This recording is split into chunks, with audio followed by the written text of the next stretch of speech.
të një tendence të skajshme, jashtëzakonisht të dëmshme për Kosovën, në mos konstruimit Kuvendit Republikës së Kosovës.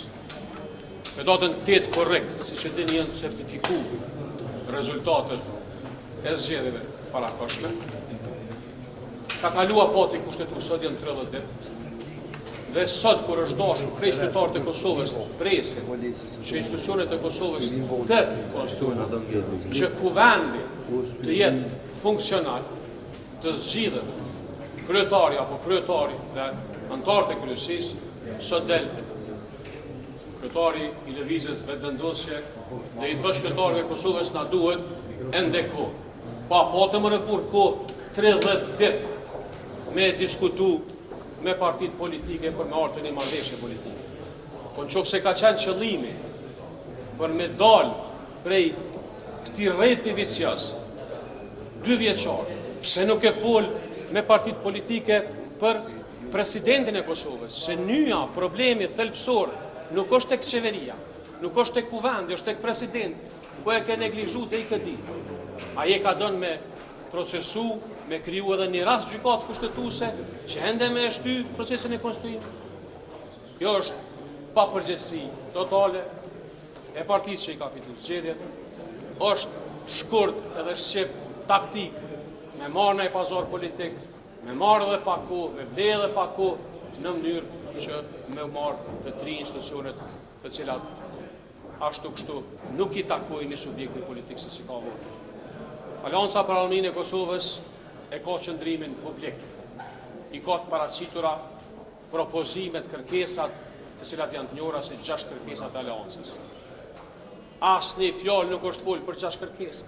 Dhe sot, kur të gjithë sytë e vesht e qytetarëve të Kosovës, e shtetit të Kosovës janë tek kuvendi për më konstu, sot del e thot mënyrën ma pa përgjegjshme të fundshëm, na duhet ende kohë, e ka pas 30 ditë kohë për me mujtë në artën e marrëveshje politike. Ju falenderoj. A bën një pjesë me dërmishman me gjykatën kushtetuese pasi nesër përfundon mandat a fati për konstruimin e kuvendit? Spari me sa diun e ju mbo 30 ditë. Mu i korrik i ka 31 ditë, sot ju mbo 30 ditë. Pra sot është afati. E dyta, ka disa interpretime që lidhen edhe me mandatin prej kur certifikohen rezultatet, po edhe prej nisjes së seancës në vendimin e gjykatës kushtetuese. Kjo duhet po, kjo nuk është tema. A kuptoni që nuk kemi të bëjmë me një problem kushtetues.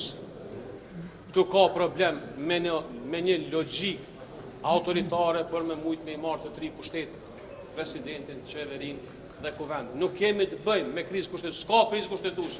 Është e pastërt sikur loti procedura dhe është situata jashtëzakonisht e lexueshme. Pa i ka prit krejt Kosova sot me konstruu kuvendin, me fillu me funksionu shteti. Kjo nuk ka të bëjë me krizë kushtetuese. Kjo ka të bëjë me tendencë të vazhdimit, të lodhjes, por ne nuk do të luajmë. Ju falenderoj. Se brenda janë deputet që ka postën e ministrit, sa qëndron jashtë në klimatin për demokracisë. Shiqoni, ligji për qeveri nuk e lejon asnjë zyrtar publik të emëruar këtë rast ministër të ulet 2 karrika, s'ka logjik. Unë kur kam qenë zavendës kryeministër kum jap dorëheqje kur jam bëtu kur jam nënshkruar.